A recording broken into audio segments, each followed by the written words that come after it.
So um, I'd like to start out by introducing myself. I'm Kevin Stretch, Director of CCO, and per the executive order, I'll be the chairman of this committee.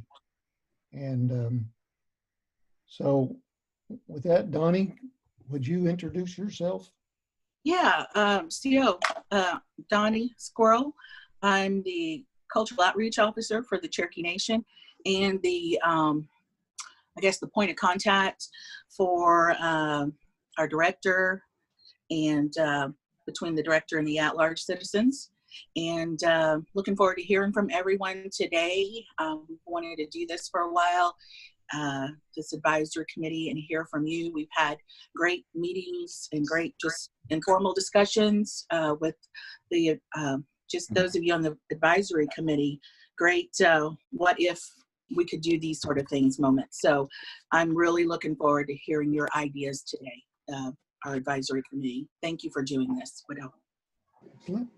And we're going to save the Cherokee Nation officials for last, if you don't mind. And so Patsy Edgar, if you don't mind introducing yourself a little bit.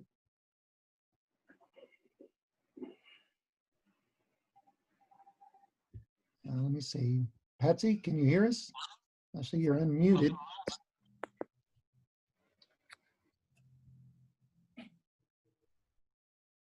Well, I think that we will move on to Cynthia Ruiz. Hello, everyone. My name is Cynthia, and I am just honored and privileged to be here today. I'm in Los Angeles, and I'm a council member of Salagi, LA. Excellent. Well done. Mr. Wood. Yeah, hi, I'm Rob Wood, and I'm the former spokesperson for the Cherokees of the Northern Central Valley, and currently work part-time now for the California Native American Heritage Commission, where we work on sacred site and cultural site preservation issues under state law. Excellent, excellent. Well done. Now, Councilor Coates. Hi, I'm Julia. I'm one of the elected at-large tribal council members. Host. Councilor Shaw. You're muted, Mary. Mary, you're muted. You need to unmute, please. Okay, can you hear me? Now we can. Yes. Oh, good. Well, let's see. I am Mary Baker Shaw, and I am the other at-large elected tribal councilor. And welcome to our meeting. Thank you. Kevin, did you see Patsy's message, her text, her written message? Oh, okay. She said she's here, but nobody can hear her. Okay. Well, I show her as unmuted, so I'm not sure what the issue is there. Maybe Patsy at the bottom. If you hit, there's some options that will come up. If you'll hit the unmute, the micro. I hope it's all the same. But there's a little microphone, a symbol. Yeah, click. I don't think she's muted. It's not showing that she's muted. Now it's showing, but okay. Before it wasn't. Now try it. She's unmuted. So. Her video is not showing up either. So. Not everyone has a camera on there. Okay. Well, Patsy, I'm recording this, so and I will share any information you'd like to share later, and maybe we can get this bug worked out for you. And Kevin, Yes, sir. I know it's in the calendar invite, but if you want to make sure she sees that there's an audio dial-in option, maybe she would want to do that as an alternative. I don't know, but just by her phone. All right, great. If you will look at the audio option on your email, Ms. Edgar, then you might be able to dial in, okay? Okay, looks like Lindy is sending her a message too. Okay. All right. On how to, yeah. All right, so Patsy, if you'll continue reading those and try to troubleshoot a little bit, we're gonna go ahead and move forward, and we'll come back to you if we hopefully we get this worked out, okay? Lindy, would you like to introduce yourself? Yeah, sure. Hi, I'm Lindy Conover. I think I've met everybody on this call except for maybe Mr. Wood. And I'm helping with some of the at-large community organizing, and it's going very well. And a lot of the organizations are having a good time starting to think through how to grow and support the nation. Sounds great. And now Principal Chief Hoskin, he will speak a little bit and introduce some others. Uh-oh, Chief, you got muted. Take myself. There we go. Okay. Very good. Well, I appreciate Kevin. Kevin, we also have the Deputy Chief on. So here in a moment, we'll definitely want to get his introduction. I'm going to be on the call for only about a half hour. I've got another call, and that's okay. And I don't want that to suggest that this isn't important. I think the most important thing out of this advisory committee is as the name suggests, is to get some advice. I don't have the longest tenure in community organizing of anyone on this call, though we have people on this call who've been at it for a while and have been around when some of the organizations were formed. I see my role as chief is to try to support that and move that forward if we can. Try to make sure that the organizations feel like the government, the Cherokee Nation, is responsive to them, and not just feel like it, but that we are responsive to them. So that's the approach we tried to take at the first at-large meetings that we've had, and we've tried to meet with the organization boards, on the side to have an informal discussion. So even when I am on the entire call in the future, I should probably do less talking and more listening, and I think that's worked well for me, at least at the dinners that we've had with the boards. So just a couple more things to hit on. We've replaced CNCA with this executive order. This executive order will grandfather in all the organizations that were already chartered, and then have a path for potentially additional organizations chartering. There'll be opportunities to I think, receive some resources from the Cherokee Nation to support what you're doing. All of those things, though, really happen through one department, and that's the CCO department. Kevin Stretch is the director of that department, and Donnie, of course, her passion is both culture and connecting community within communities. So she's the point person on that with Kevin in the department. It's a very good department, and they understand my expectations, which is whether it's a organization close to home, close to Tahlequah or Cherokee Nation, or it's one across the country, we need to do something to connect. We need to do that in a meaningful way, and it needs to start with listening. It needs to also be followed up with some real resources so organizations can achieve some goals that they want to achieve if the Cherokee Nation can help. But that's mainly what I wanted to share with you. I'd like to ask the Deputy Chief to introduce himself, and then if I could, Kim Teehey's on the line, and she is on the front lines of the policy side of our COVID response and recovery. And so I thought it would be good if you heard a little bit from her about what she's been doing. Number one, just it's important, I think, to hear that information. Number two, a number of people on this call, including Patsy Edgar, have encouraged us over the years to do more in terms of civic engagement. And so I've asked Kim Teehey through her department, Government Relations, to step up the way in which we provide information to our citizens on issues that are important to the Cherokee Nation, and suggest ways that they might help. Somebody recently that actually lived at large wanted to know how they could help with this CARES Act funding that we were trying to get. And I said, we're working on it, but it may sound old fashioned, but you could write your congressman, you could write your senator and just say, I'm a Cherokee and this is important. Things like that. I think people that live here in the 14 counties, but I think people that live at large have an opportunity to contribute to the interest of the Cherokee Nation, to advance those interests. So, Deputy, if you would give a few introductory remarks, and then I'd like for Kim just to give us a legislative update, and And then Kevin, I think, will kind of guide us from there, and I think we'll go into more of a listening mode after that.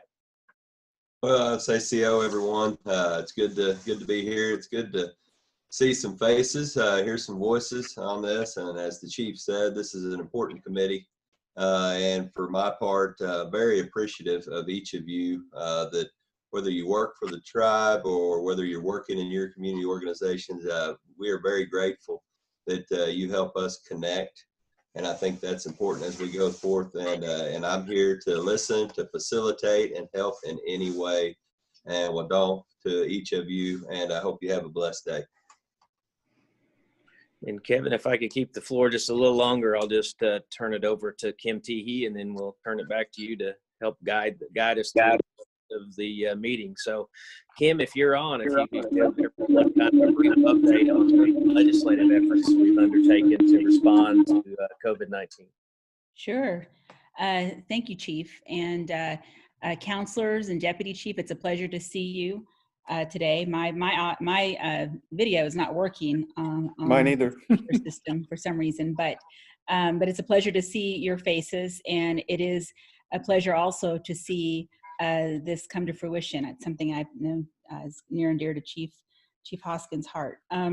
So as you can imagine, COVID-19 has all of us here at the nation pretty busy, from local efforts all the way to Congress and with the federal agencies, including the White House.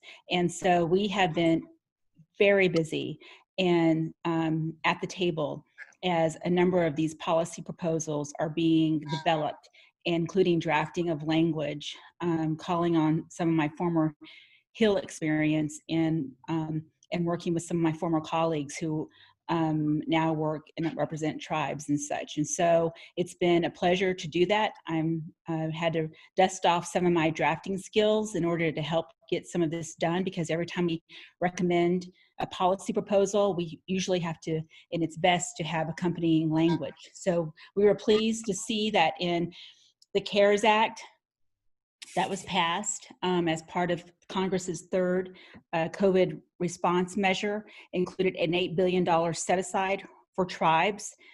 We had hoped that that language would account for lost revenue for tribal entities, but the Senate bill provides $8 billion for the tribal government and tribal entities based on unbudgeted expenditures. And so there's definite restrictions on use of those funds, and some flexibilities is something we're seeking in a new COVID package. So just yesterday, let me back up to before I get to the other legislation. As part of the CARES Act package in the distribution of the funds, state governments, local governments, tribes, and U.S. territories all received a piece of the dollars that were flowing out to those various governmental entities.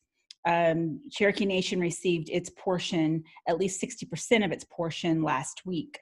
You may be following some of the news reports related to the CARES Act distribution to tribal governments. There is litigation that is ongoing over whether or not Alaska Native corporations should receive any part of the $8 billion fund.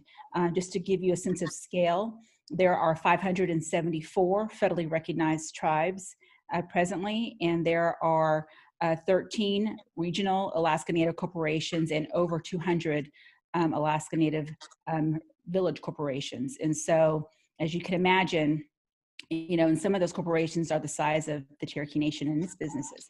So it's quite a fight. These are for-profit corporations or organized under state law, and so it's a pretty tense litigation right now that's ongoing. And so Treasury took the position that it would distribute 60% of its funds, holding back the 40% pending the outcome of the litigation. So in an effort to try to shake the tree a little bit, Cherokee Nation joined another lawsuit in requesting the court mandate that Treasury immediately distribute the rest of the funds. The court has decided, that the delay in distribution of the full funds is not egregious yet, so therefore they denied our motion, but they have put the Treasury on a pretty tight timeline to update them on their path toward full distribution of the dollars. So in the meantime, working with the same people that I've been working with the organizations, the National Congress of American Indians has been critical here because they have the bandwidth to organize all the tribal organizations and the tribes across the country. You know, we took basically what we were put together for CARES Act and didn't get included, and continued down the same path for inclusion in another COVID package. And so we got wind that the House leadership was considering a package to be an early marker for negotiation. So like the CARES Act, we made sure that our provisions got into the House package because that sets an early marker for inclusion. We want to be a part of the discussion, so it's important for our provisions to make it in a bill. And so we were thankful that the House Native American Caucus, Congressman Tom Cole and Congresswoman Deb Haaland, supported these measures, and that a number of these measures got put in this bill. The biggest piece that's of great significance, so there are many other provisions, is it would allow for an additional $20 billion to go to tribes, and it would amend the CARES Act and give greater flexibility on the use of funds. And importantly, it would amend the CARES Act and apply a new standard so that the funds would only go to federally recognized tribes. And so now that we're in that particular package, we do want this effort to be bipartisan. So we will continue to work with our delegation and with the House and Senate leadership on making sure that tribes are included in the COVID package. The Senate, by the way, is not in a big hurry. They want to see how CARES Act is playing out across the country before they put pieces of a CARES Act type package together again. So, but in the meantime, we do believe there is going to be another package. And so we want to make sure that our provisions are considered and that we're at the table during those discussions. And Chief, that's all I have on the COVID issues. Well, I appreciate that, Kim, and I think you're hearing a bit why we are fortunate to have Kim as Executive Director of Government Relations and as our delegate to Congress, of course, on that subject, which is a subject for another day. But I do think that's an example of a subject that at-large leaders can help on, advocating for Kim being seated. And then, of course, in the context of the pandemic, as measures go before the Congress, I think those are opportunities for you to get more educated than you may already be on some of these subjects, and then pitch in as you can to advocate from where you are. So that's kind of what I think is in store in the future. It really, in the short term, will develop something that you all can look at and give us feedback on, and talk to us about what kind of issues you think ought to be something that at-large citizens can advocate for. So Kevin, that's all I have. I know everybody, one thing that's important to me, everybody on this call, including our council members, will hear from everybody. And Kevin, I'm going to be on just a little bit longer, and my apologies again for having to leave, but I'm just going to turn it over to you, and you can kind of facilitate us for the rest of the meeting.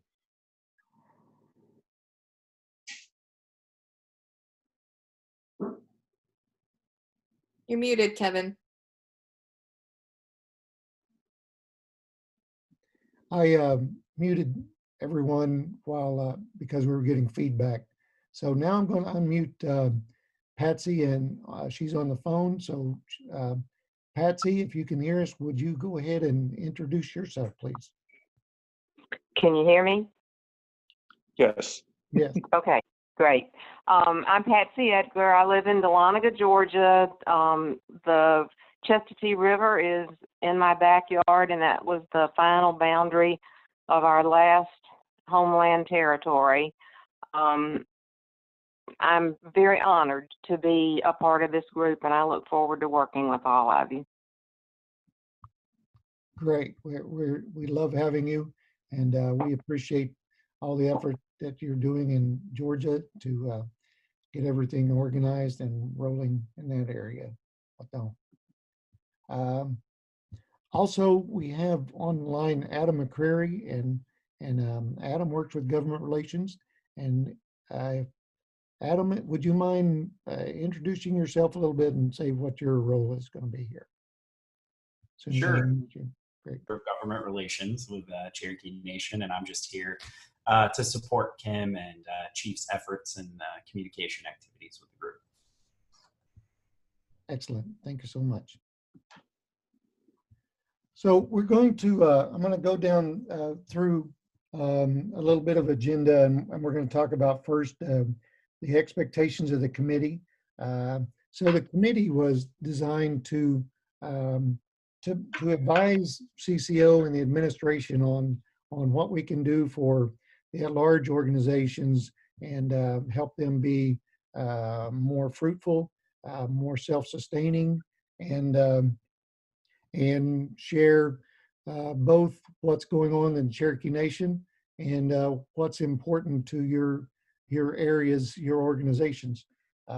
So it's very important, and I realize that one of the things, the chief has had meetings with the at-large groups where we were fortunate enough to have his annual meeting. And they talked about being civic engagement, and that was one of the things that was important to you. And so government relations is going to help us there, and they will keep us more informed, and we'll try to keep an open conduit with them. And we're going to have an open dialogue in this meeting where everyone will have a voice and have input, and we'll make recommendations to the administration on what we can do moving forward to engage at large organizations and citizens. If anyone has a question, just raise your hand, or and I will unmute you if you can't unmute yourself, okay? Yes. I wondered, was there an agenda that was sent out to everyone? I didn't see one, so I'm not sure what the No, not on this process first of one. this meeting is intended to be. Not on this first one, because it was going to be a little bit more fluid. There will be an agenda for future meetings. Okay. Okay. Thank you. One of the issues that's that we probably should talk about first is going to be a civic engagement through fiscal year, which ends in October for us, or September for this year.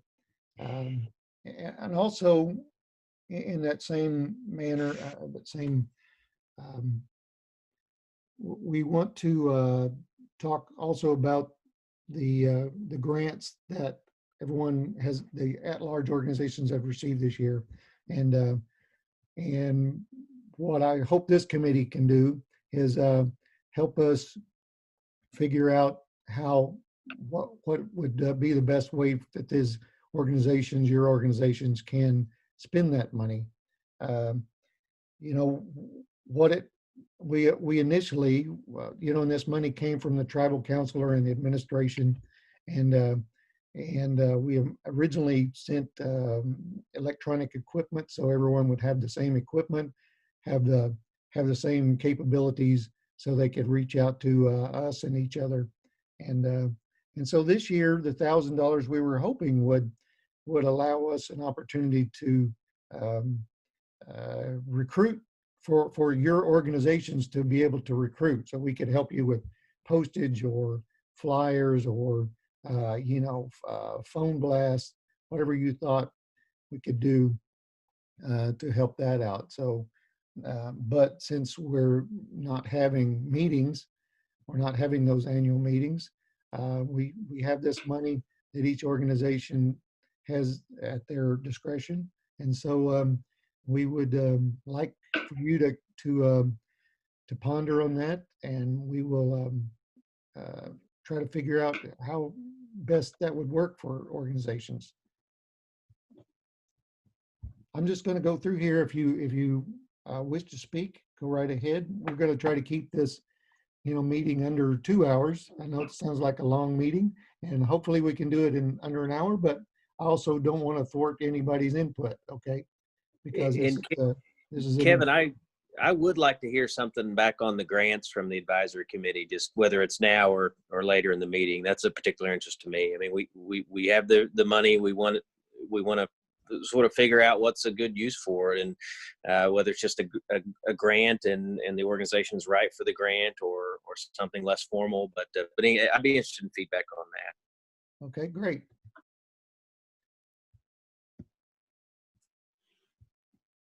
Julia. I received yesterday, I think for the first time, the Cherokee Nation Community and Cultural Outreach Policies and Procedures for large organizations. And I wondered if others on this advisory board had received this, or if the organizations themselves had received this. Well, I sent that out to everyone on this list. On this advisory board? Yes. And okay. And we had published the, on the Cherokees at Large earlier, we'd published the executive order, but we will publish this week the final draft of this document. Okay, so this is a draft document then? No, this is the final document that you've received. Okay, was there any input from this advisory board or from the at-large organizations before this document was finalized, is my question, because I see several things in here that I think could be worthy of some discussion with the organizations themselves as to their feasibility. Well, that's, Kevin, if I could respond to that. sure. I think that's an excellent idea. I mean, it is a draft that's operational right now, but part of the point of these advisory meetings is to get some feedback. So not just during this call, because not everyone maybe has had time to digest it, but, you know, even after this call, any sort of feedback, email or a phone call, however you want to do it, I'd be appreciative of, actually. In fact, I think some of the concepts were discussed maybe in one of the recent dinners, maybe with one of the Dallas organization. So if there's a way to make it better, then this is I think the forum to talk about it. And again, we can talk about it even offline after the meeting. Okay. Well, I would agree with both manners of discussion. I think it would be valuable to discuss it in a group if there is time in the meeting today. I don't know what Kevin had intended, and I don't mean to run over the meeting or anything, but if Kevin had, if there is time, because it's just, I think that actual discussion, you know, can lead to some things that just contacting the chief one-on-one might not even get to. Although I think that any and all of us should also do that, you know. Okay. All right. Well, we it is down the agenda a little bit. Okay. And yes, we will definitely open that up for discussion. Yeah, I didn't know there was an agenda, so that's why I'm throwing things out. You know, I wouldn't interrupt if I will trust that you have an order to things. And okay, I appreciate that. Thanks. Cynthia. So in the last year, what we've tried to do is create more experiences to get people engaged, because we find that either holding experiences or actually getting action around a specific issue really engages people. However, given the current situation, you know, we're struggling because we're not able to meet in person. So I think right now, one of the things that could help us is really being able to adapt to the virtual world. And so through Cherokee Nation, maybe letting the at-large organizations have access to your Zoom. I have a personal Zoom, but not everybody does a Zoom account. So I find that having maybe using your Zoom for our virtual meetings, or the webinar feature in Zoom is a really great feature.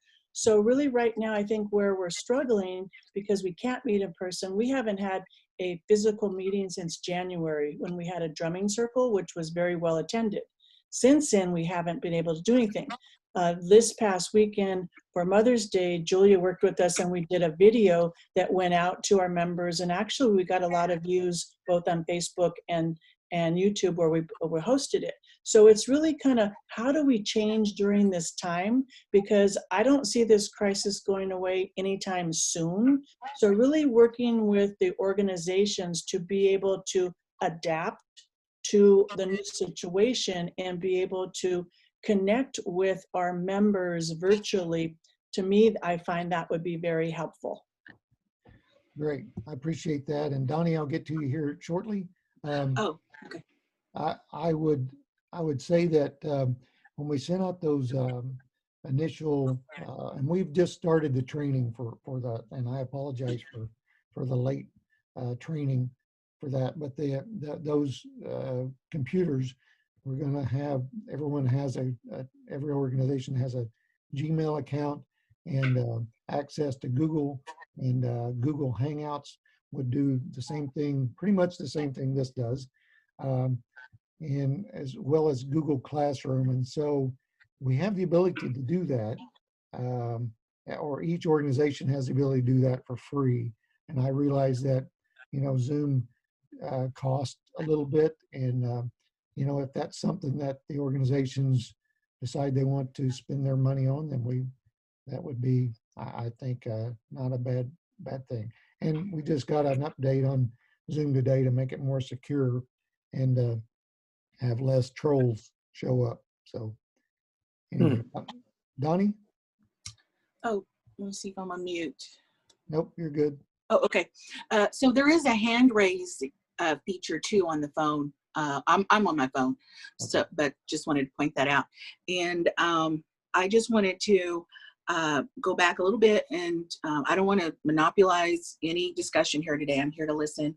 But one of the things I think we wanted to bring up today, I know this is on the agenda, but I felt like maybe it was appropriate to, of course, we want to hear from our advisory committee here, but we had talked about how we could, or how you might want to visit with other at-large organizations, whether it's regionally or maybe just people that sort of thing, other leadership.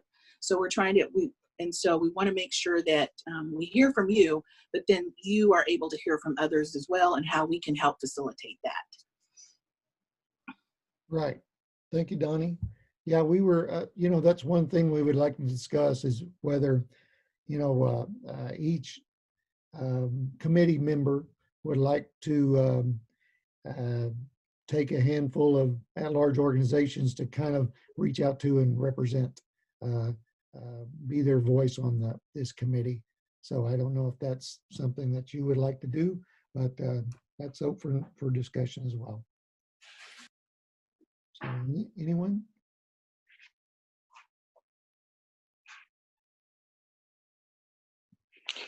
Yes, I'm raising my hand here. Hey, the old-fashioned way. Yeah, if you can actually see me, it kind of comes and goes. Zoom is not perfect yet, for sure. Right. Well, for us, it's awfully important to maintain that connection with the nation. And as the speaker just before talked about that virtual connection, and I wasn't aware of I was aware of the grants just recently to the groups. And if we could, I don't know if that's been used to get any kind of equipment to help that virtual aspect along, but I think that would be great. And it could be CDs, which we can play. We actually had a meeting not too long ago, so we're not too out of connection with ourselves yet. And we have a good connection with the Bay Area group. And when we have the annual picnic, they help sponsor that as well. And one of the issues I'm sensitive to is we're in somebody's traditional tribal territory when we have those meetings. And a few years ago, I actually invited the governor's tribal advisor, who is a different person now, but I'd like to take her lead in that, because we actually, in the territory of Yochadehi, Wintu Nation. And so we haven't reached out to them when we have these meetings, but I think that's an important thing to do, is acknowledge the tribal territories we're in when we have those meetings. And so, and the document went out mentioned something about candidate forums, and in the past we did that. We had candidate forums for our group. We did that when Joe Bird was running for tribal bird chief at one point. So it's good to see that's still a possibility. And of course, during this whole virus time, that's not going to happen. And of course, we're hoping that the picnic can come back relatively soon, because we get a very good turnout for that, and the cultural presentations we get from that are fabulous. And of course, seeing Donnie in person is good. And so, and having Tommy play the flute and all that, it's great stuff. And so we want to see that come back as soon as we can. But I think it's important for us to maintain that connection with the nation. About 10 years ago, some of us came out and went around and met with some of the organizations out there, and what we can do with our large groups to help those groups would be a great thing as well. And I think it was our understanding that it was caught at one point and it changed to something else, and now it's CCO provided the non-profit umbrella for the at-large groups. That was a little unclear in the document whether that is actually the case. So could use some clarification about that. Okay, and so what that has done, thank you for your input. And what that has done is it's put the I'll say burden of having a 501c3 to each organization, but also CCO is ready and available to help you attain that. Whether we use part of your funds for that. I know it used to be an exorbitant amount that to get your 501c3, at least in Oklahoma, but now that is very menial. But the CCO, especially since we kind of threw this on you, is able to help you get your 501c3, each organization, if that's what your organization wishes to do. Well, I need to get back to them, but in years past we tried to do that, and it was a pretty daunting process. But it was before the umbrella group from the nation, before the nation got involved, and it was not easy. So that's something we'd still like to explore, I believe. But I need to get back to the current spokesperson to see if that's still something we want to pursue, and it sounds like it is. Okay, and in fact, that is one of the requirements in this new policies and procedures, to have your own 501c3. Okay, well, that's clear now. What it does is it allows us allows you to still rent and purchase with the power of a nonprofit, and that will help CCO out on our engagements at the at-large as well. If I could, Kevin, just one question, and I don't have the document in front of me, but and that may be one area where we make some modifications. But 501c3 is a particular type of nonprofit status. I mean, it's literally the section of the IRS code. You can be a nonprofit without being a 501c3, and in many organizations, it doesn't make sense to get 501c3 status. Rather, incorporate under the laws of the jurisdiction that you're in. I only mention that because I think the bylaws may just require some sort of a nonprofit status, so that it's an entity we're dealing with, rather than individuals, particularly when it comes time to issue grants and that sort of thing. So that's my memory of it, and I just want to draw that distinction. And if it's not in there, we may want to clarify that. But that's all. It does. Okay, well, Steve, it does say including 501c3 status. Well, we are incorporated under the state. So that was done years ago, but I don't think we've made that final step to 501(c).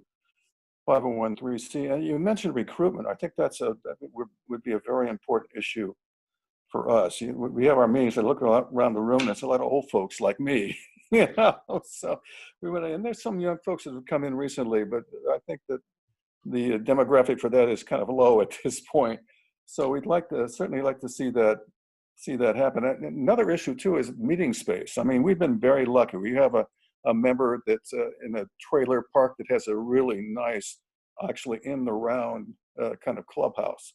And so we've been able to use that. So, but I don't know that that's going to be a long-term solution. So some way to fund or to help out with meeting places, maybe not now, but certainly down the line would be an issue. Okay, and I know it is an issue for many organizations. They don't have free or cheap space.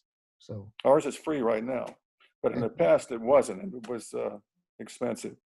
okay, I think Julia had her hand up. No, my comment was just about going to be about the ease of forming a 501c3 these days. But if that's not required, I mean, the chief is correct. You don't, there are other ways to be a nonprofit. So, Okay. but I think it's about $400 and to establish if you don't anticipate taking more than $50,000 a year in grants or donations or whatever. It goes up to $800 if you anticipate more than $50,000. And that's a one-time thing. And after that, and it's very easy these days to get that status within 30 days. And so Okay. that's all. All right, great. Well done. Donnie? Oh, can you hear me? Okay. Yes. I just wanted to point out too, I mean, Lindy is here, Lindy Conover, and she's taking notes for us today. But she is also extending what used to be CAUTA. There is still a CAUTA community organization, technical training and technical assistance. So with this executive order, we want to assist each group that does want to become a 501c3. So she's going to be doing some trainings and assisting our community organizations with that. So I just wanted to point that out. So, we want to be a support there. Very well. Thank you. I'm just trying to take a look at the chat to see if Patsy, if you need to speak, just give me a nod on the chat and I will be glad to unmute you if you can't unmute yourself, okay?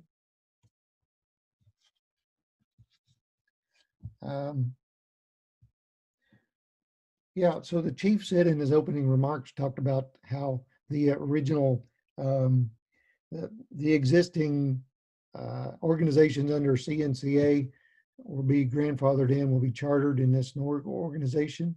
But there's also a process, an application for new organizations that wish to engage as well. And now I'll talk about the some basic requirements. If you hadn't had a chance to look through that document, the board has to be 51% Cherokee Nation citizens. And that includes, more importantly, 100% of the officers of those boards need to be Cherokee Nation citizens. And so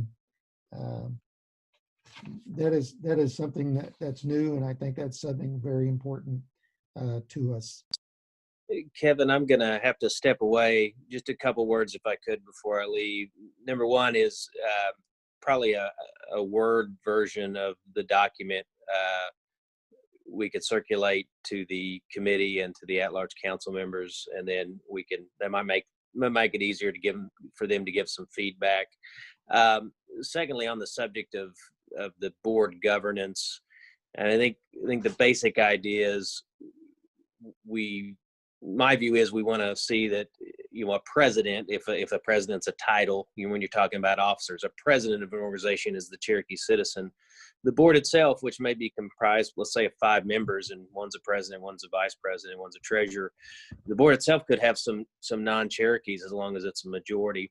I know that's a subject of a lot of discussion. It's a lot of discussion around the 14 counties sometimes, and it's a subject of a lot of discussion at large. So, that may be one of the areas where I need to hear some feedback on. But my thought was the officers of the organization, or however their title is, really ought to be Cherokee citizens. Mindful, though, that sometimes you get in a community in which you know, you get a lot of hard workers and they want to form the board, and they may not be a Cherokee citizen, but they truly have a heart for the organization. Maybe they're married to a Cherokee. So trying to strike some kind of balance was the idea there. Folks, it's been a pleasure to be with you. And again, Zoom and conference calls is just my life lately, and sometimes they get stacked on top of each other. So I wish you all well, and it's very good to see you all and to hear your voices. Take care. Well, Chief, I'm going to, before I let you ladies speak, Patsy would like to speak. Patsy, I think you're unmuted now.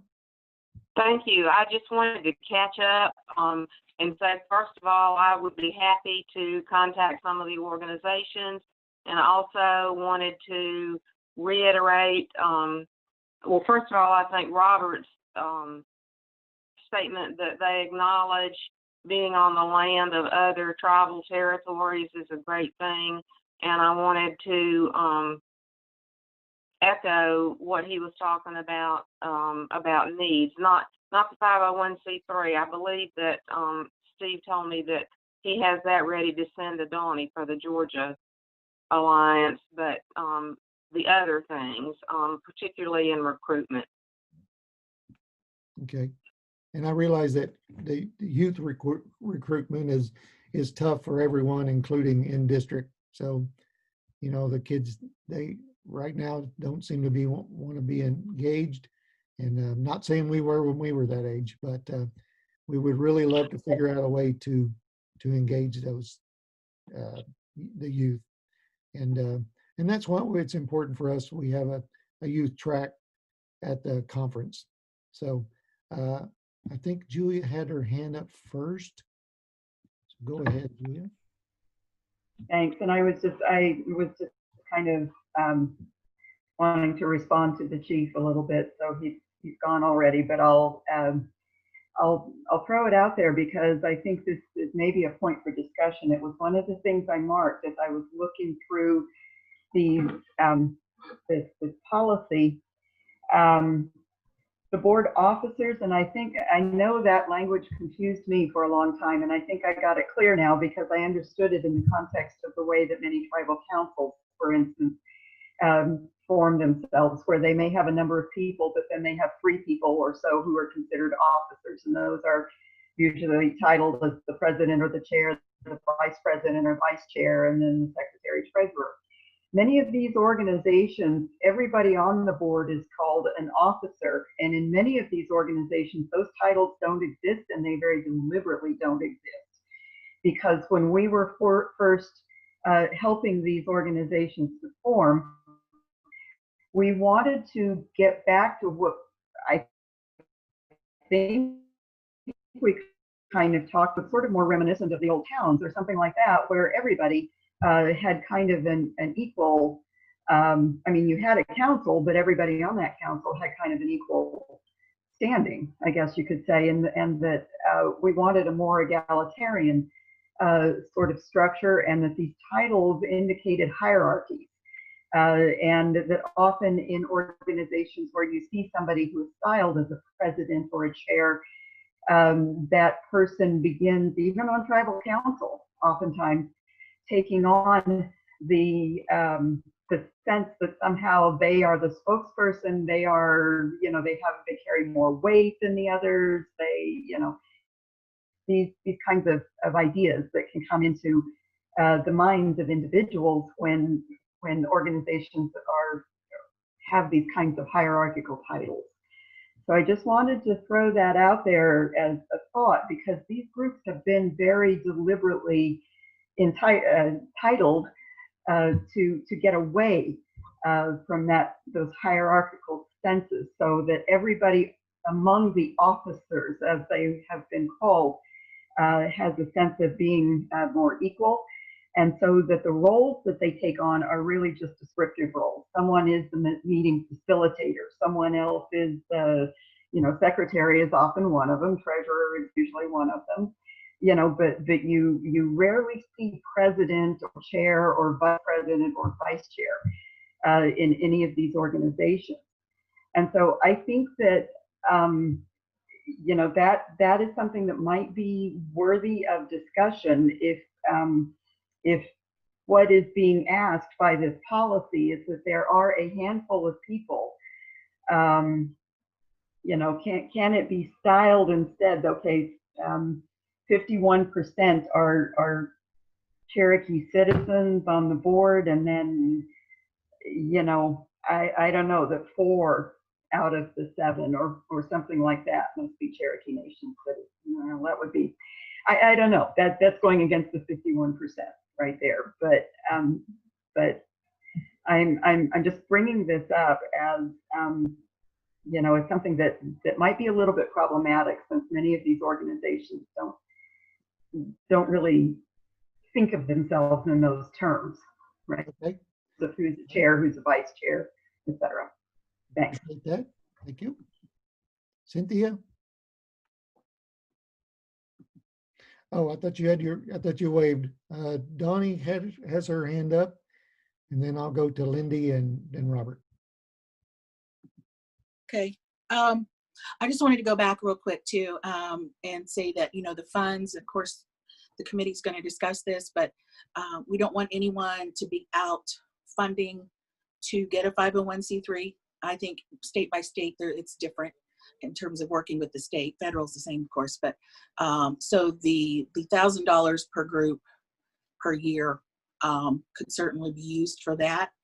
And so I just wanted to put that out there. And then also, I agree with Julia in terms of titles and hierarchy and egalitarian society. You know, that was us.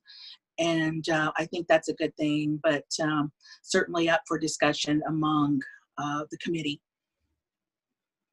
Very good. Thanks, Donnie.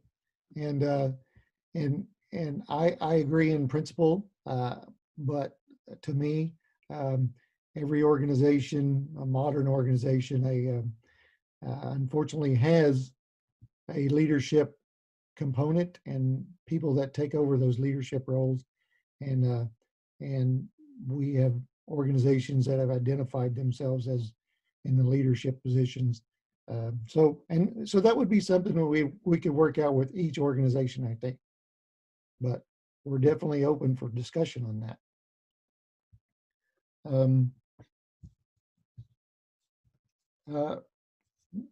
This policies and procedures would like every organization to have quarterly meetings. I don't think that's asking too much, and that's beyond the CCO or the Cherokee Nation events. Both you get one cultural, one history and preservation, and then the annual meeting. So we would like you to have 4 beyond that as well. We want every organization. Julia has her hand up. I'm sorry, and I really don't mean to dominate this meeting, and I'm hoping that others will have questions. I don't know if others have had a chance to look through this, and that if I'm, anyway, as far as that, I think meeting quarterly is not unreasonable, as you say, but also know that there are a couple of organizations, at least right now, who are struggling to meet at all. And so I just wanted to again sort of emphasize the very important role that I think CCO has in helping people to get to the place and helping organizations to even get to the place of being able to meet quarterly. And so I just wanted to make that statement, rather than just saying, okay, groups must meet at a minimum quarterly and then leave them on their own to figure out how to do that, how to recruit membership, how to put together meetings, how to build the infrastructure to even be able to meet that quarterly requirement. I appreciate that, and I think that is one of the things that that Lindy is on board for, to help us, and also one of the things that we've started doing is offering, and this answers Mr. Wood's question, or concern about reaching out to the organization, that we have a lot of YouTube videos that CCO, the CATA folks, was originally um, organizing technical and training assistants. And so their job was to teach organizations sustainability and recruiting and fundraising and grant writing. And that's one of the things that Lindy is going to help us reach out to each organization. But those are also available to the organization. So we've been trying to reach out more. And I agree with Julia that we definitely don't want to leave them on your own. The idea is to make you so so empowered that you don't need the Cherokee Nation for that kind of help, and that you just lean on us for cultural and history and preservation.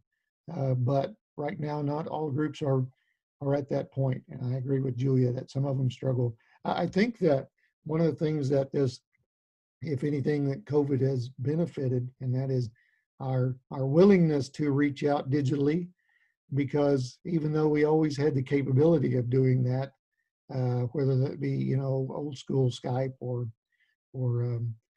Jabber even, that we had the ability to do that, we just didn't, and now we were forced to do that. And so I think now everyone has a higher efficacy for this kind of digital outreach. Okay. And then there will be an annual renewal. So we want to maintain contact with CCO. Keep your contact information up to date. We would love for every organization, to have a single point of contact as far as an email or something that is specific to your organization. And that's why we took the liberty of setting up a Gmail account for each organization. And we will publish that list to everyone so that you'll be able to interact with each other. And then part of this policies and procedures, that if you want to discuss it, we can talk about it, is the fact that there will be an annual renewal of each organization in there, and that would be according to how everything went. I'll say cooperation in spending the funds, and reporting on what you've spent, the specific grant money that we gave you. We don't want in your financial business. That's one of the things that people always had a problem with the CNCA, was they felt like the Cherokee Nation was trying to keep a track of their checkbook, and we never, I don't think that was ever the intent of CNCA, but that with that $1,000 that we're giving you annually, we do request receipts or some type of documentation to cover that as well. Any questions on that? Comments? Lindy? I think Mr. Wood had his hand up. I just saw it go up, but you happened to be looking away from the computer, I think, when he had that up. So I just wanted to call that attention. So Robert, if you have anything to say, yeah, I'll mute myself. Oh, sorry. Thank you. Yeah, I just, first of all, I'd like to say I think that the Cherokee Nation has been doing a great job, and over a number of years, of keeping the at-large communities involved, and that it should be congratulated for. And so just playing on what Julia was saying about titles and hierarchy and all that, back when we originally formed, we were very sensitive to the idea of not using terms like chairman and chief and vice chairman, et cetera. And so that's why we hit on the title of spokesperson. And so, and there's a vice spokesperson with a secretary and treasurer and all that as well. And I think we've done a pretty good job of maintaining the 4 quarterly meetings, and also the 60% Cherokee citizen as part of the organization. I think we have in the past had at least one non-Cherokee citizen on the board. And so it sounds like the chief may still be open to that idea. So Yes. which means that we're just maintaining the status quo at this point. So I just wanted to say something about that. Okay, I appreciate that. Lindy. I really do have something to say this time. My experience with talking with at least a dozen different community organizations has also been that that there's just a lot of confusion between what's the board and what's officers, and that has come. So I hear what Donnie and Julia and Robert are saying. And I suppose I echo that. I don't feel like I'm entitled to an opinion one way or another, but I just want it to be clear in the order, I guess, how communities can accomplish. I just want to make sure that everybody who's in the organizations knows if they're meeting the requirements, because I think there has been a lot of confusion about, well, we're on the board, like they feel like the board is the officers or something like that. So just, just to clarify that. And if that means that we have to put a layman's terms of the executive order out, then that would be fine. I just want to make sure that we don't cripple people from following the rules because they just don't quite know the difference. So that's just my 2 cents. And again, I don't feel like I have an opinion about how we need to proceed. That's up to you all, but I just know that in the practice of it, people are a little confused and it makes it hard to follow the rules. So. Well, no, we're all advisors here. Yeah, I don't know that we have a board. We have a leadership group. We don't really have a board. And so, and it's important that everybody is involved, and I think we do a pretty good job of that. Okay, very good. I appreciate that. And so, Kevin, I did have a comment on this. Okay. So to me, everything that we do depends on our bylaws. So maybe it might be in the best interest to have each organization submit their bylaws just to make sure our bylaws are in compliance with what the new regulations are, because that's how we run everything through our bylaws. Okay, I think that, in my opinion, quick feedback on that would be that CCO doesn't, we don't wish to, I'll say, get in your business. We want to help out. We want to be there to advise you. And if you want to reach out or want us to reach out with individual organizations and discuss that, then we would definitely be more than happy to do that.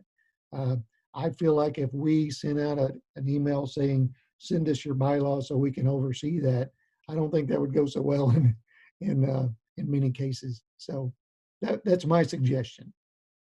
Well, I think that was done in the past. I think there was actually a model set of bylaws that came from CODIT or somebody, Yeah. And we comply with that, and we run on bylaws as well.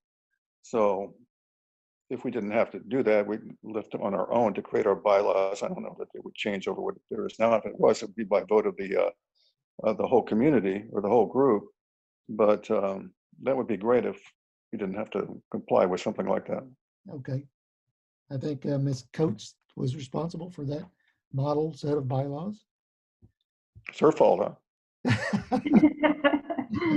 I don't really see anything in this policy that conflicts with the template that we gave to organizations that we told them to tweak according to, right, their own individual situation, and many of them have. But I don't think the only thing I think here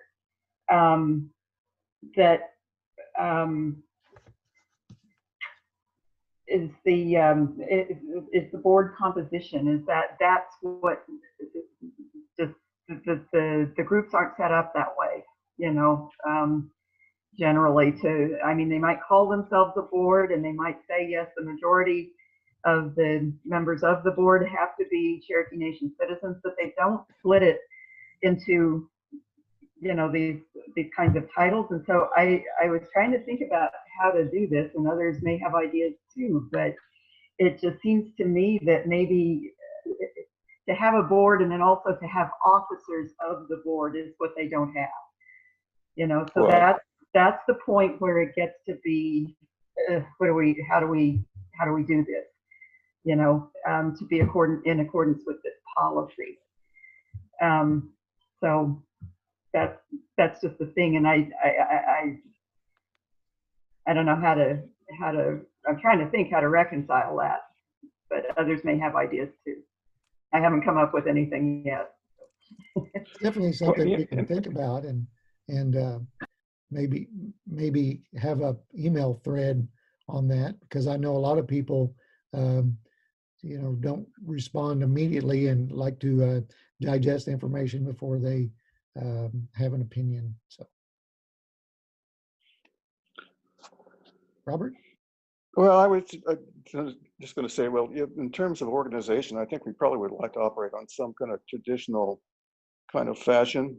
We're not into Indian Reorganization Act of having a business council and all that kind of thing. We would like to see it more like a traditional kind of leadership. Okay.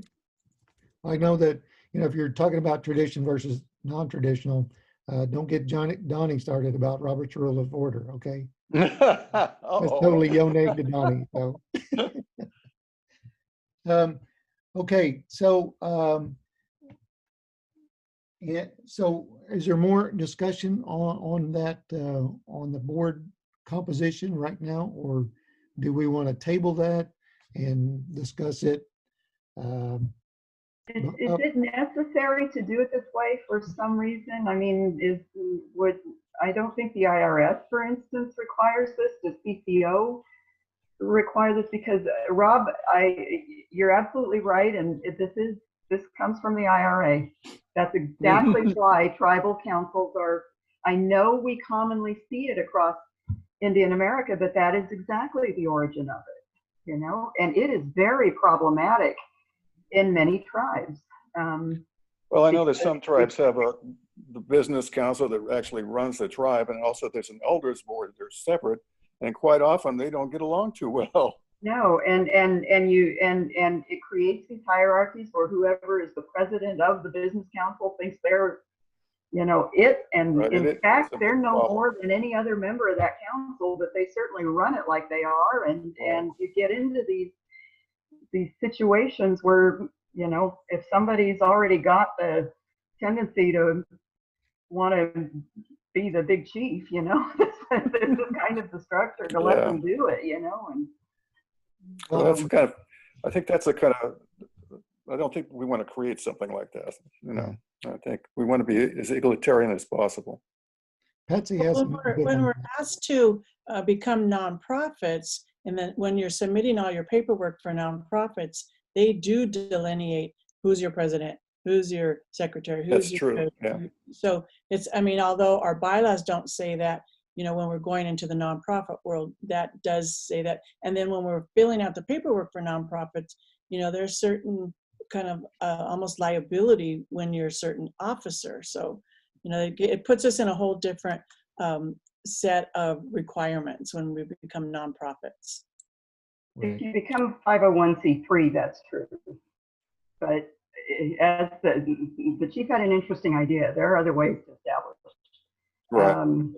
status as a nonprofit that you wouldn't necessarily have to do that. Yeah. Patsy has the idea that perhaps we send the executive order to each of the groups, and the groups discuss that for themselves and try to come up with a solution from each organization, and then they report back to this committee. That sounds like a good idea.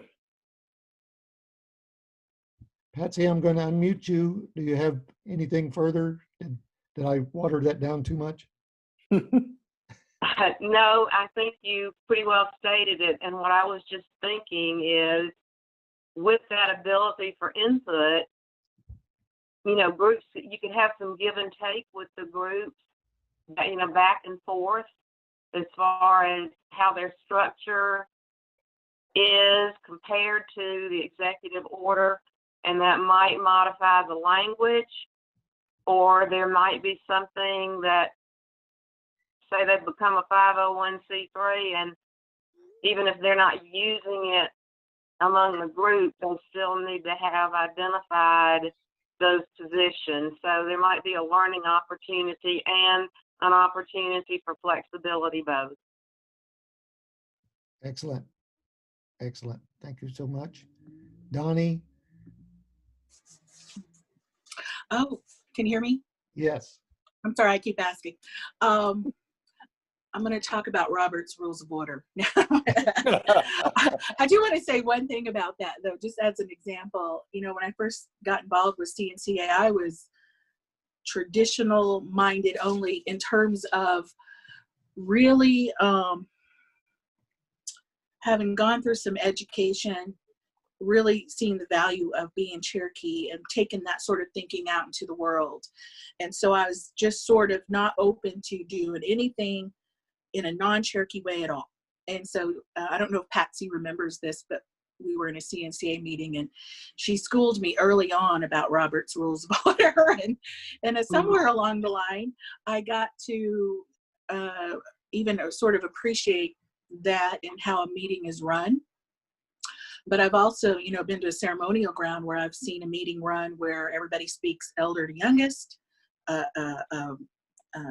first, and then a second round of eldest to youngest, and you'd be surprised how much you can solve in those in that way, many times without even saying anything, because somebody else has already brought up your issue and solved it in those two setting, you know, in that setting. So I think I just wanted to say, you know, I've evolved. And I understand there's got to be a balance and we've got to meet criteria and this, that, and the other. But I still have that challenging part of me that says we need to change the world around us as well. And I think Cynthia said, you know, if the group becomes a 501c3, there are certain requirements. But I think we can even say to a state, you know, can we use our own titles or that sort of thing, or even just put it as if a secretary is this, you know, or something like that, or a spokesperson. So anyway, I just don't want to, I want us to retain our ways of doing things, meet requirements, but also challenge requirements as well. So I think this is a good discussion, and it'll be a great discussion to have with the groups as well. We have some groups that formed later that weren't involved in the initial forming during CNCA's time in 08. So they may have evolved a little bit differently, only 2 or 3 of those groups. So anyway, but I think as Cherokees, we can solve this and find a balance and meet criteria, be legal, and retain our traditions. This is Patsy, and I'll echo Donnie in that, and I think the wording when the executive order is sent out would be key as far as letting groups know that it truly is a query. If your structure is not this, how are you structured, and how could we word this to cover your structure but still maintain what's really critical in the executive order? Okay. Oh, and just real quick, you know, and the chief did point out that that is still a document we can work with as well, and you as the committee can have influence there on that actual executive order. I'm gonna throw just something into the mix to complicate things. I know we're kind of talking about, well, hey, maybe we don't always have to incorporate as a 501c3, and I think that for the purposes for most of these groups, that's possible. But I also know, just being a grant writer for over a decade, that if you want to get grant funds, 99% of those grant funds are going to require some sort of a 501c3 document incorporation. So, but not organizations are interested in getting grants outside of Cherokee Nation. So I'm talking about things that are like outside of Cherokee Nation, like foundation grants or whatever.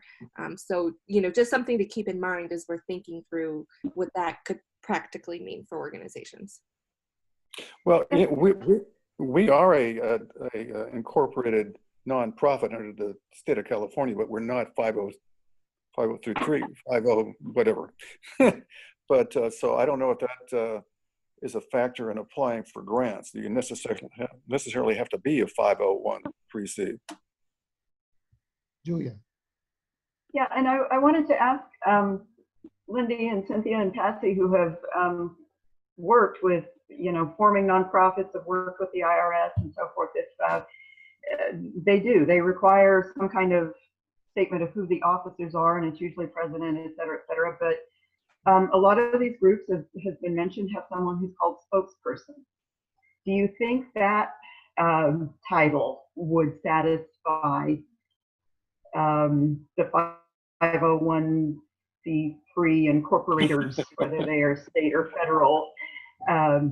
If the titles were not necessarily the same as, you know, they typically encounter, but we could give them some titles that kind of indicated who they could reach out to reliably, because I think that's kind of what they're wanting more than anything.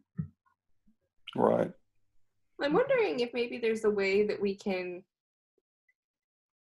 as Donnie suggested, kind of take both and make it work so that there's the president for, okay, so I'm just going to draw a line here, forgive me for my frankness, but like federal, state, you know, and then here's our tribal way of doing things. And so maybe on this side, we can have something where it's like, here's the president, we call it the spokesperson. Here's the vice president, we call it something else. Here's the treasurer, we call it this. And so that both, it kind of does both and. So it's, you know, this is how we're thinking about it, but we have to exist in this world as well. And that there might be, you know, some sort of implicit understanding within the organization that, hey, this isn't the hierarchy, but if we're going to, you know, I mean, as Cherokees, everybody here knows that you've had to play ball. We're all about accommodation, that's right. Yeah, and so I think that this is just another example of the resilience of Cherokee people, of being able to live in both worlds and do that. So I think that there's, I don't know, I'm just kind of putting that out there because I do know that oftentimes, I mean, every grant that I have ever applied for has asked for a list of your board members, and it wants to know who your president is, and they have these specific requirements. So I'm not sure if the IRS, how they would feel about, I don't know that. I don't know. I'm sure there's someone with a lot more knowledge about IRS rules than me could maybe answer that. But if the answer is no, it has to be president, then maybe the exception or the way we could do it would be the sort of like both and way. And you could just ask anybody among the officers if they're willing to be listed as the president for this purpose on this document. Yeah. Okay. And exactly. Because really what it is somebody that they want to be in contact with, you know, that they know who to reach out to and who will basically walk the grant through, I guess, you know. This is Kathy, and that's what I think. That's just an example of living in two worlds. Yep. Yeah. Well, I appreciate all the input and you know, I think we'll move on and we'll do what Patsy suggested, and that's send that executive order out to groups and we'll get feedback from everyone. Can I ask one last thing? I promise, about this incorporation aspect. Does anybody have feelings about incorporating under a state as an Indian organization as opposed to incorporating under the federal government? I have some feelings about that. I don't know if that's important to anybody or not, but Yes.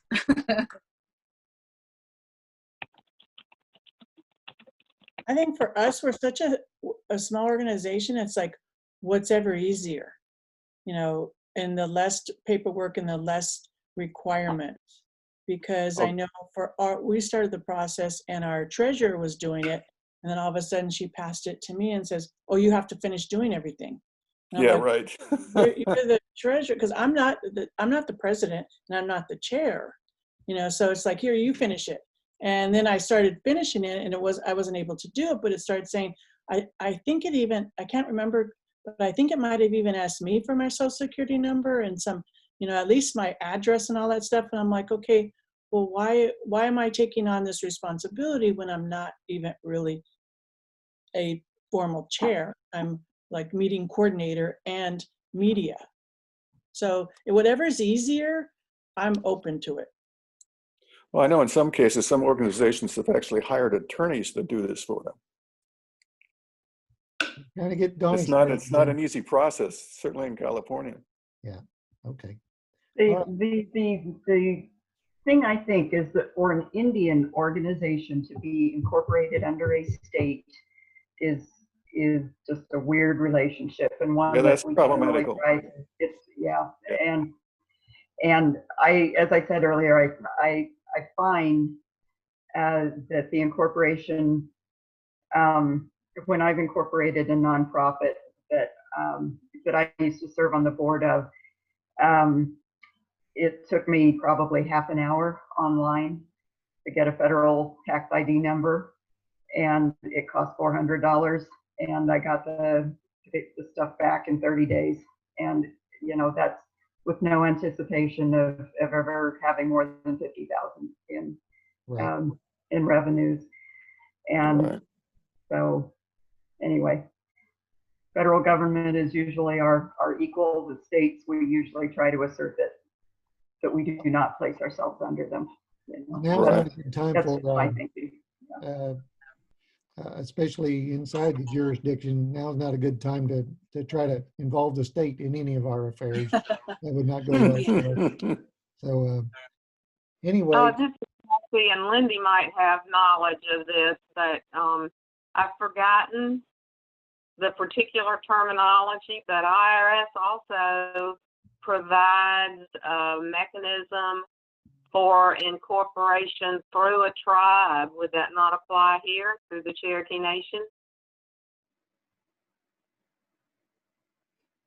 Can you hear me? I think that was directed at Lindy, but I just wanted to say, the CNCA, what did go through the Cherokee Nation courts, and so did what was the Cherokee Nation Education Association, which is now the Cherokee Nation Foundation. I think the only two that have ever gone through our tribe. Anytime I inquired about that, and maybe Julia remembers, she was there at the beginning, people would just say that how difficult it was to do that through our tribe, and then directly with the federal government. So I wasn't there during that part. I don't know about those difficulties. I know Cherokees can overcome difficulties though. And then I don't know, I always thought that you had to incorporate through the state and then the federal. So if you don't have to do that, that's great news. I just don't know the process as well enough.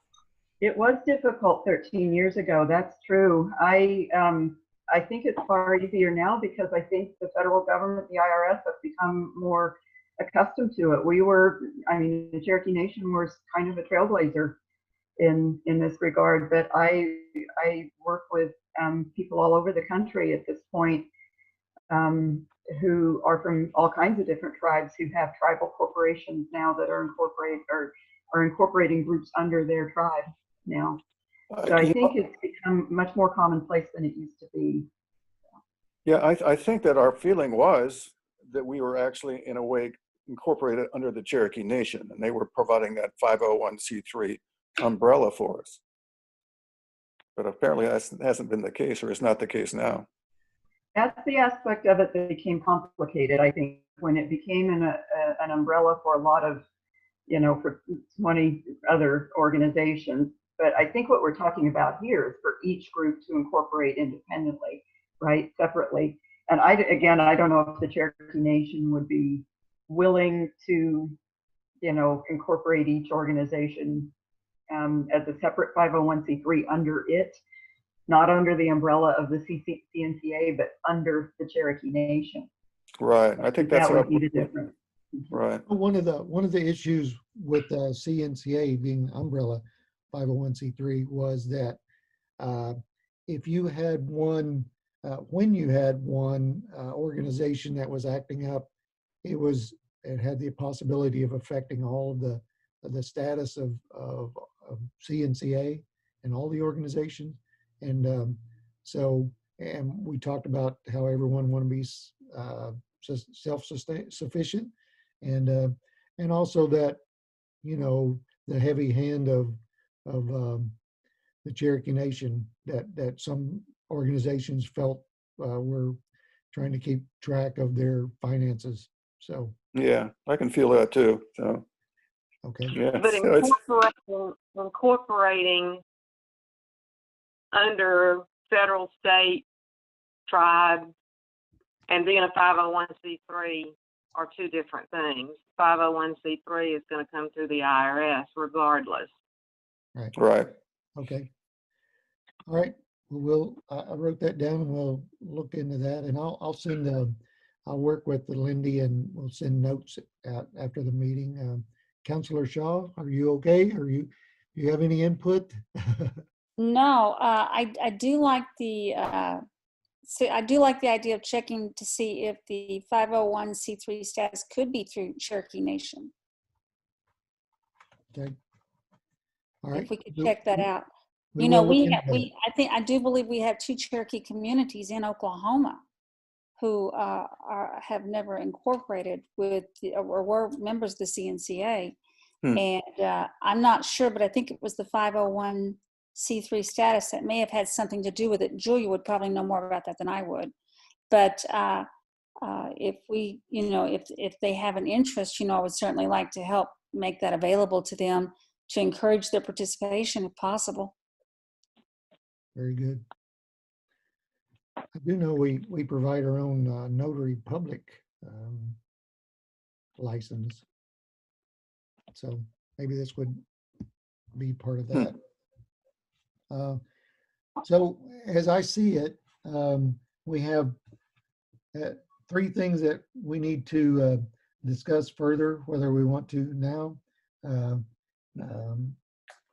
Well, let's make that 2 things, and that is, how do we handle the $1,000 grant? Can we discuss that a little bit, especially before the October 1 for each organization? That's something that we need to kind of precipitate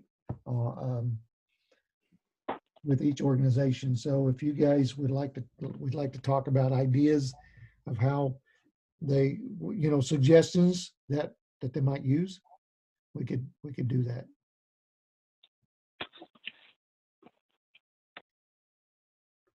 Well, they've already gotten that $1,000, right? The organizations? Not to my knowledge. Oh, they haven't yet. No. Oh, okay, so that's something that's still coming. Right. And how the reporting out regarding how that's spent, there's no rules or however you want to term that for that yet, right? Right. You can spend that for whatever you want. You just have to account for the receipts for that. But we haven't gotten the money yet. Yeah. So yeah, I'd like to see it spent for video equipment so we can have these kinds of meetings for the whole group, you know, so. Okay. There's a big screen TV, but it's not connected in any way, I don't think, to anything except a VCR player. Well, we did give each organization a laptop and a projector and speakers and a projector screen. But that's aside from that $1,000. Right. Yeah, that was Okay. like the first $1,000 last year, and so this year is new. We were hoping that we could, you know, maybe help with a mail out this year for each organization. You know, we have the Cherokee Nation mailing list, Right. And so we could identify folks in your area for a certain radius and try to send out a membership drive or something like that. Yeah, that would be very That's something helpful. we thought Yeah. we might be able to do for each organization, but you know, but that is definitely something that that we could do, and we need to do something quickly. Kevin, it's Patsy, and I think it would be beneficial to the groups that when you disperse the money, you give them an example of how you're going to expect them to report, so they know when they receive the money, there is a reporting requirement, and this is kind of what you're going to be looking for. Okay. Right, that's kind of what I was trying to get at. And I know that our in-district, we have larger in-district grants because our federal funds dictate that. And so we do have a recording instrument for that, a reporting instrument that's very simple. And but we could definitely work up some guidelines for that. Okay. Good. Any other discussion on that?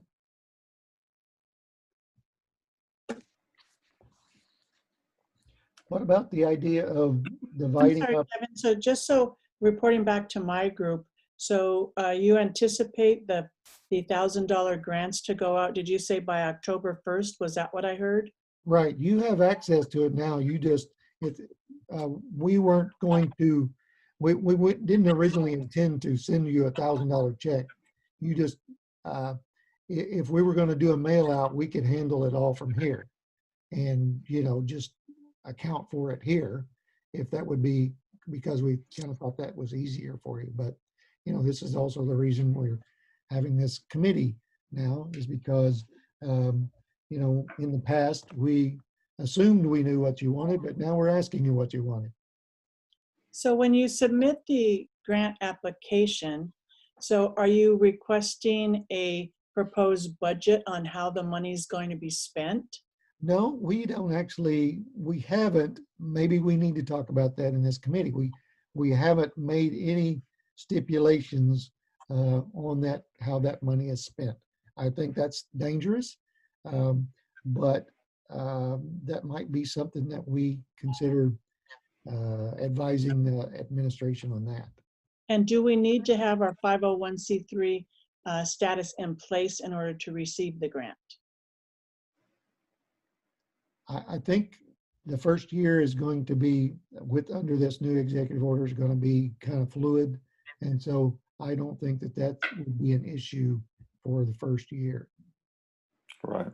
I'll clarify that with the chief, but I don't think that would be an issue.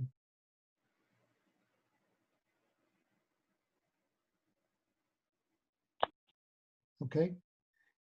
So what about the idea of divvying up the large groups among committee members so that you could maybe reach out and I don't want the tribal counselors to think that this is in any way a replacement for them, but this is just another conduit where you guys can work with separate groups to represent them. Yeah, I think that's a good idea. I'm happy to do Follow it. what you're saying, Evan. Can you repeat that, please? Yeah, I just wanted, we talked earlier, I brought up earlier that if we wanted to divide up the large groups among the 4 committee members to kind of represent, if they wanted to poll them and report back during our regular committee meetings, but also that would be in no way trying to replace tribal council in your job. This is just for reporting to the committee and giving a voice, an extra voice to the committee versus, overall. Okay, I got it. Yeah. Thank you. Well, so those are really the only 2 issues. You're kind of divided up geographically, it appears. I realize we have 2 in California. We have Georgia, and we have Houston. Unfortunately, Dr. McAllister doesn't seem like he's been able to make it, but we're hopefully still recording it. So we might try to work it out that way, where we could I realize it's going to be heavy over in the California area, and so that would probably work out as well. So do you want us to do that geographically, or do you want to select? Do you have any ideas how you want to divide that up?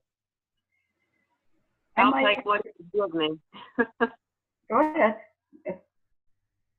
What'd you say, Patsy? One thing I think that might be beneficial, though, so that we're all talking from the same page, is not a script, but, you know, why are we contacting them? And I also think with enough time in advance of the next meeting, if we could have an agenda, a tentative agenda, and then we could reach out to groups if they had any input with the tentative agenda.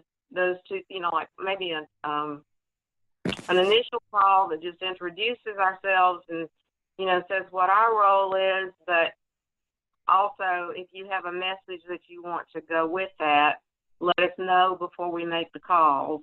And then before our next meeting, with enough time to try to make contact, give us the agenda so we can get input from the groups we're assigned. Okay, that sounds great. And as far as the agenda goes, it's really up to this committee to come up with agenda items. You know, right now it seems like we're going to talk in the next meeting, which would take place, you know, in a quarter, would entail the leadership roles. We would probably talk about that more. But yes, we would send that. And we would talk about the grant money as well. But those are two things I think would be on the next agenda. But like I say, it's up to this committee to come up with what agenda items that you want to speak about. Kevin, I had a question yesterday from a constituent that I was talking with about some other stuff, but she was wondering if this is an open meeting, if anyone can observe this meeting, or if not, if the meeting was going to be recorded, and you are recording it, but if this recording was going to be made available publicly afterwards as well. So those were some questions. If it is an open meeting, and I don't know if this is structured as an advisory board, sort of formally under the Open Meetings Act, it would have to, the agenda would have, and the meeting time and date would have to be announced 10 days in advance, you know. So those were just some questions that I am bringing forward. All right. I received. Yeah. And yes, Mary. Yeah, Kevin, I would like for you all to consider, I think Julia and I need to be kept informed of what the communities are perhaps sharing with these representatives, because they're going to expect us to know this stuff. I mean, I'm just saying they would easily pick up the phone and call us, and I think that Julia and I should be copied any response or something that needs to be reported to this committee, so at least we would be familiar with what our constituents would be talking about in directing these questions toward us, because it will happen. I agree. I'll back that up, because it's a little embarrassing when I have to, you know, for instance, I have constituents telling me that the CCO conference has been canceled. Oh, it has? I didn't know that, right? Sorry. Help us save face here. It would be helpful. Thank you. Yesterday and today, and I haven't done my part yet on that.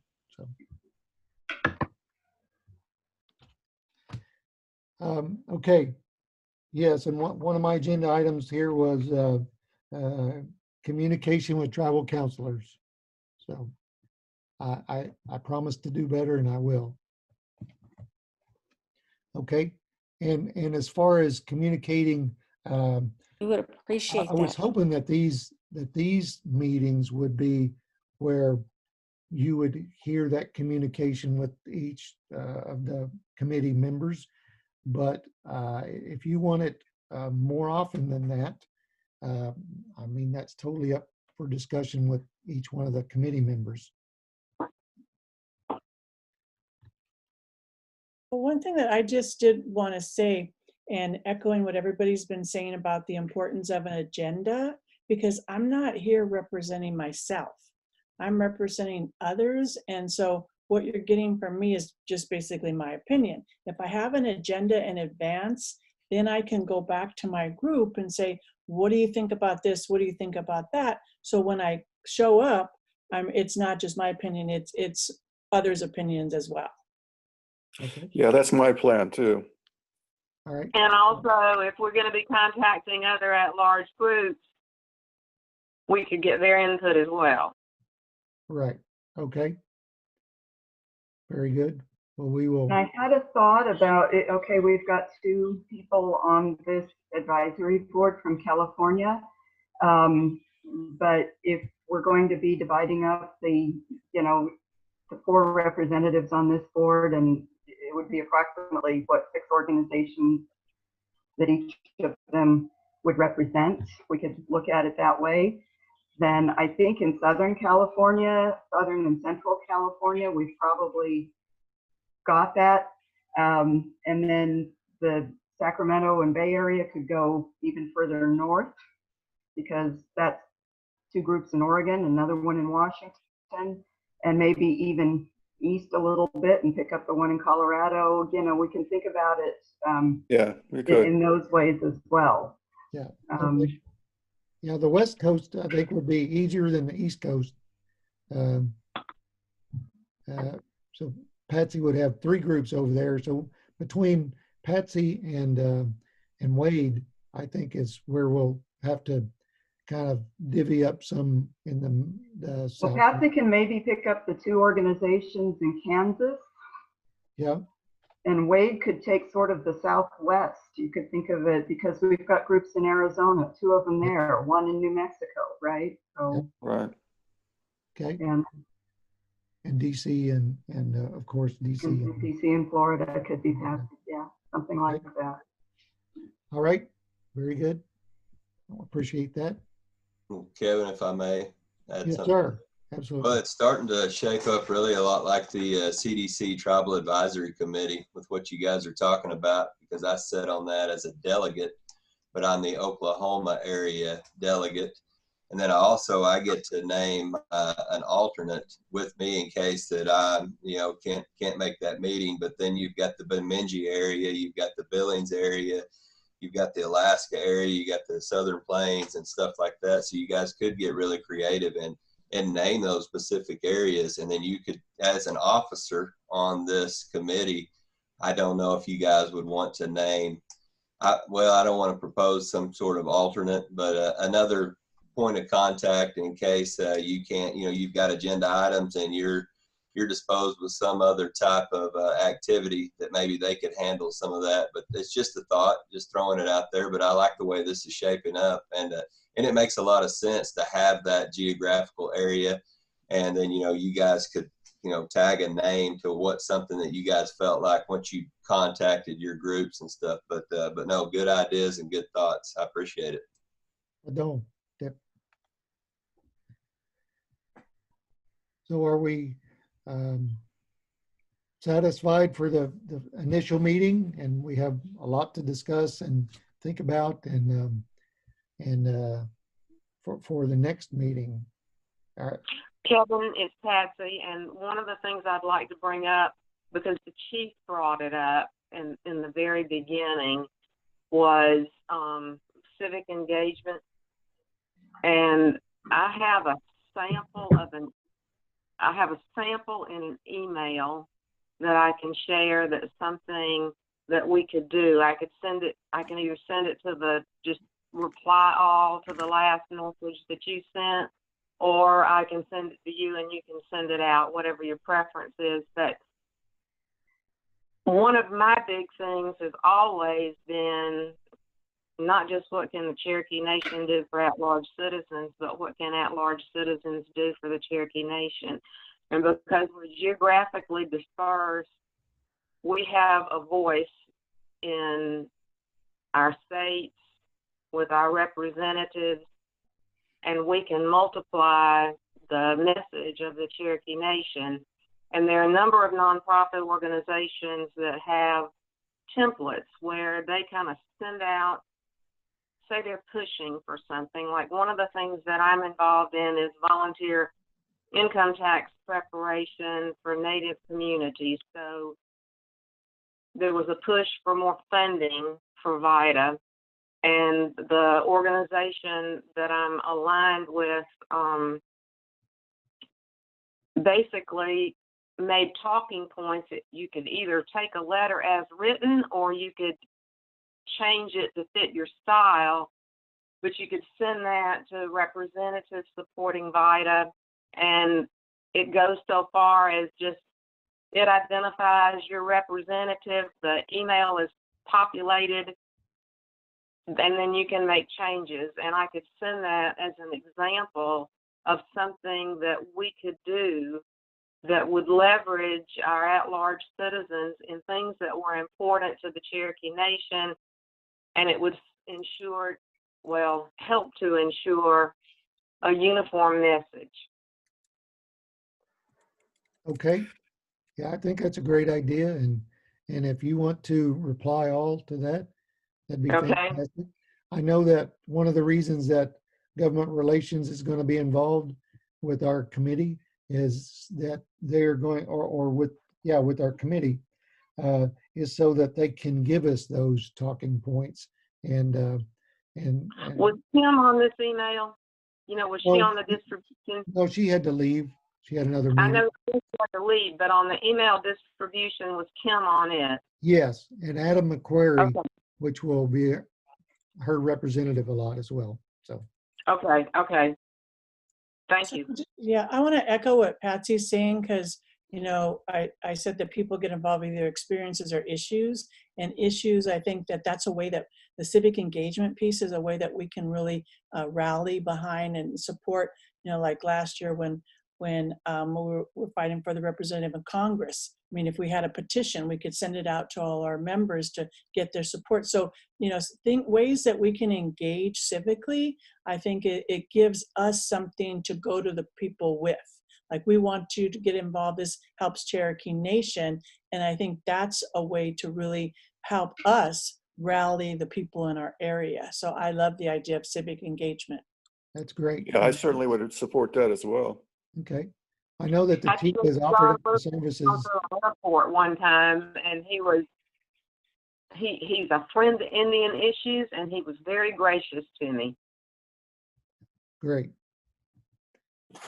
I know the chief has offered up communications to help if we want to make even some documents available when we do that, or flyers. So That'd be great. yeah. Okay. Well, does anyone have anything else to talk about? So we're going to Meeting get. date? So we're going to get the meeting notes, right? Yes. Yeah. I don't know if I'd like to have everybody's contact information on that as well. I don't think I have everybody. Okay. We will do that. Okay, Kevin, I think, I don't know how to do this. I don't know if it's just maybe a group email, but I think, you know, when we talk about 501c3s and developing civic engagement and governance, that, you know, that's going to be ongoing. I think how to spend this $1,000 is there's a time issue there. So I'm wondering if we could sort of focus on that right now and figure out how we get these funds out and how they want to spend them. And so you're representing 4 groups, and what Lindy and so many of us have found as we've traveled around is that there are a lot of similar issues among groups. And so I think your 4 organizations maybe could give us an idea on how funding can help you. And you're geographically, you're in different areas right now anyway. And so maybe we can have a group discussion via email on just how you and your 4 organizations would use these funds to give us an idea. And I think it would be pretty representative of the other groups as well as we develop those relationships. And let's see. and then the documents that Patsy wants to share, and I think there are some things people wanted to share. So if we could just set up maybe a group email initially until we figure out some other technology thing that we can go with that will help us maybe stay connected better. But mainly right now, I want to just figure out how to spend this money and how they want to spend their money, and then set up for ongoing discussion. Okay. All right. So maybe we just need to respond to that more quickly, so that we can get that money allocated, because this is a government operation, and so cutting checks is not the easiest thing in regular time, but under COVID rules, it is downright frustrating. Yeah. But everything is working.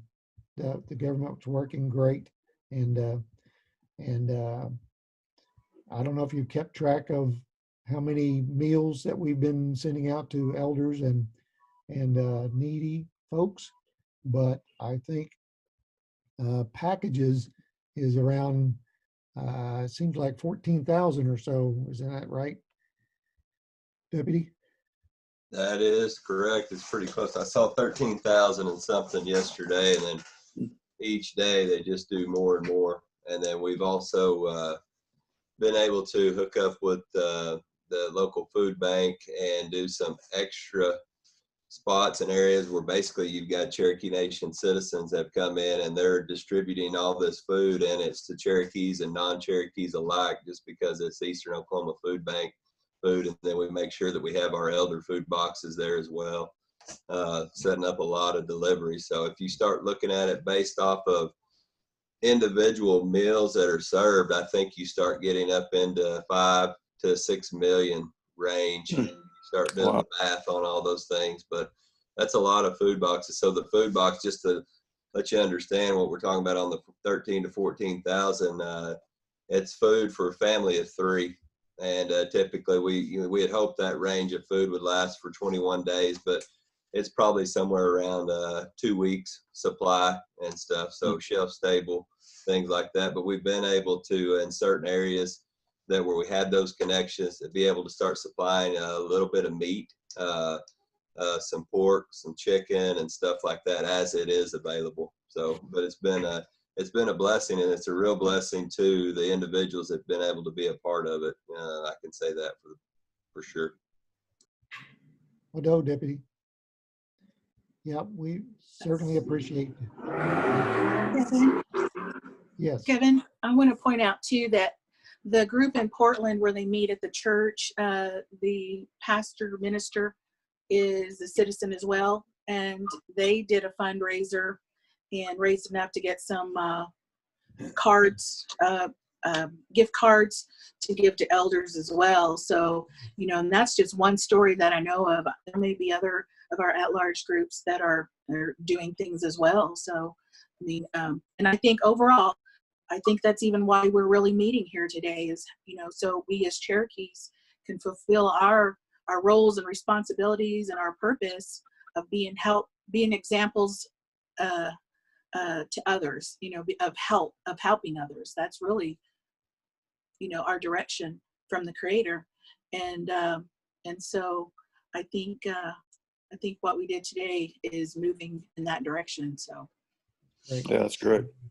Too, I would like to add too, Kevin, since we're at the at-large, that we've had a number of at-large citizens reach out, and they've stitched in masks. They've mailed those in. We've been able to take those face masks out to those people that are here, that are distributing the food and delivering that food. So the at-large communities and our at-large Cherokees have been really, really helpful in keeping everyone safe here at home, for sure. So well, no. Wow. I know I've had inquiries that about people wanting to donate to efforts that are going on in the Cherokee Nation as well. At-large people, and Mr. Enlow has been very helpful in directing us to the correct place to make those donations. So, yeah. Excellent. I think Councilor Shaw, didn't you have something to say? Yeah, Kevin, I know you're wanting to end this in 2 hours, but I just wanted to touch base on the policy and procedure that you sent out, that sheet on the selection of committee members.